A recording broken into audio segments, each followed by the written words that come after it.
So today I've made it to Kuala Lumpur in the middle of this tech mall. I have a list of 5 things that I am doing today, 5 places that I am exploring within the city. Hopefully you can tag along and see what Malaysia's capital is all about. So I just got my passport from the hostel. I'm on my way to the SIM to get my SIM card. Now, quick piece of very easy, very simple travel advice for when you come to Southeast Asia. Never actually super meticulously plan out your trip because you never know what can happen. I was not originally planning on coming to Malaysia or Kuala Lumpur. What ended up happening was I had some unforeseeable drone problems where I had a gimbal overload issue and I had to fix my drone. The 2 places to do that were either here in Kuala Lumpur or in Bangkok. I'd already been to Bangkok, I'd already filmed there, so I figured the coolest place to go would be somewhere I've never seen, which was here. By having an open schedule, I was able to make this happen, and now I'm in Malaysia's capital. So for 10 ringgit, or the equivalent of about $3.30 Canadian, you can get 2 gigabytes of data, which is so much better pricing than what we have back home. And on top of that, it's perfect for 2 days. And I'm all set to grab a grab and to use my GPS functions. First stop today is the KL Bird Park, which is a giant bird sanctuary with 200 species of birds. Gonna check that out. Love seeing wildlife.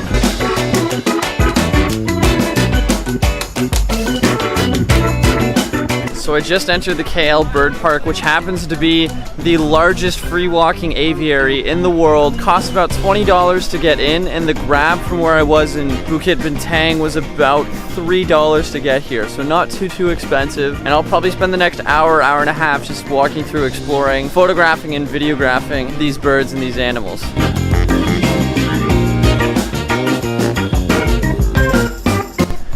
Usually I'm the type of person that is very against zoos, and I'd much rather see these animals in the wild. Now there's a giant hornbill here in a cage, and despite them having so much room to fly, I'm kind of conflicted. I don't know how I feel about this, if I'm enjoying this or if I'm really more so concerned because these birds can't take flight nearly as much as they can in the wild. Now, I typically know a lot more things about reptiles and mammals than I do about birds, so I don't really know enough about these animals to have a strong opinion about this per se, but it's just something I'm at least thinking about. So if you know anything, let me know in the comments, because I definitely do want to be a little bit more educated about these animals here.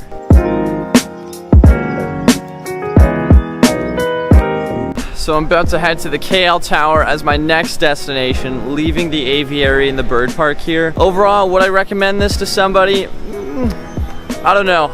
Personally, $20 to $21 Canadian or 60 to 65 ringgit can go pretty far in Malaysia, and I don't think, from my personal taste, this was worth it, considering there's a bit of controversy around it, and I just never felt comfortable walking around in there. But anyways, on to the next stop, KL Tower. And the number one thing that pretty much every cab or grab driver I've had here has said to me that you have to do in Kuala Lumpur is try the food, and I'm hungry, so I think that's what I'm gonna do next.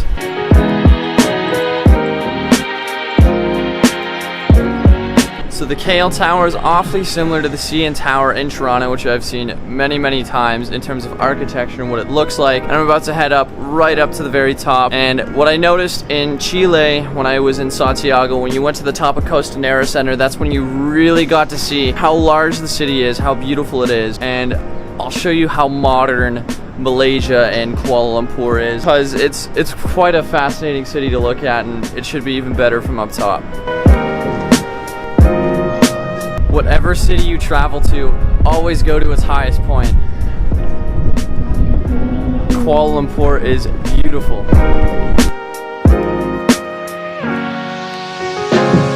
Now, similar to Santiago, in the distance, Kuala Lumpur is surrounded by mountains. Now, these aren't nearly as big as the Andes.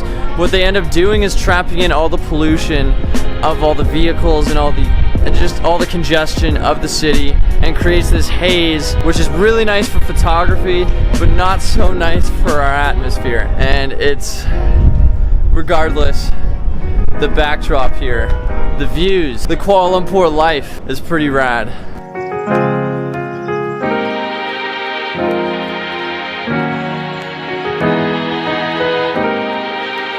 wasn't until about 3-4 days ago that I knew that I was going to be coming to Kuala Lumpur. It was not within my original plans. Spontaneously booked a flight out of Phuket round trip for the equivalent of about $90 Canadian to get right here. And the entire purpose of it was to fix my drone. And I ended up fixing my drone the first day. The second day, ended up having Gary Vaynerchuk, the one and only, having a conference and a keynote here. I hit him up on Twitter, ended up getting a free pass, and now I'm spending my third day, full day here in Kuala Lumpur, checking all this out. Like, I could not have been more lucky. And yeah, Malaysia is definitely somewhere that may not typically be on most people's lists for checking out, but come to Kuala Lumpur. The food, fantastic. You'll be seeing more of that soon. Get a Grab. I haven't described this yet, but Grab is essentially Uber, but you use cash instead of your credit card. They use it more in Southeast Asia, and yeah, get views like this.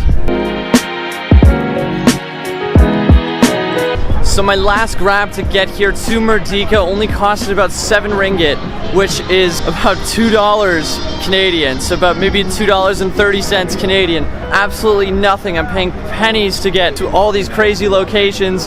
So we came from KL Tower right to this. This is really one of the coolest spots I've seen yet.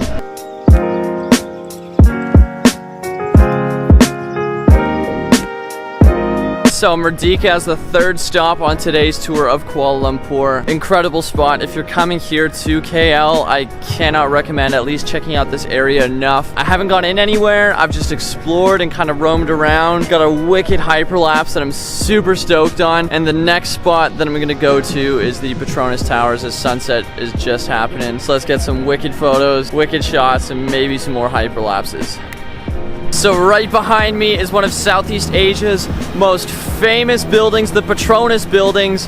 Not quite the same as the Harry Potter Petronas, but oh my gosh! One of the coolest set of towers I've seen in my life. And I'm gonna be photographing these as much as possible. In my opinion, the best time of day to come see these towers is at night. You get the water show, you get crazy views, and the lighting situation is actually my phone, which you can kind of see here. But it is so worth coming to Kuala Lumpur just to see the Petronas Towers lit up at night right behind me.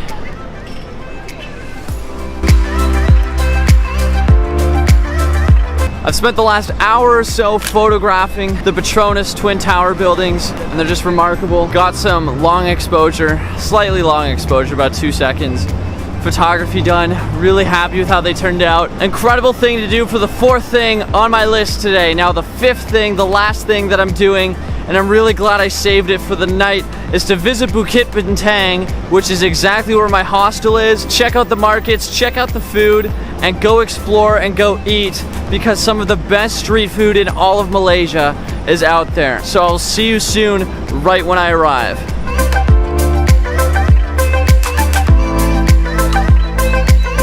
So I've made it back to where my hostel is in Bukit Bintang. I'm gonna end the video here in terms of speaking, but the rest of it is gonna be B-roll of all the food that I'm eating on the street food that is just over there, about 2-3 blocks away from me. Jalana Lu is the name of the market. Incredible food. I was there last night. I'll try and share as much of it as I can. It will be too loud to speak. But anyways, thanks for watching. Here's the outro, just a bunch of food and me eating it and enjoying it.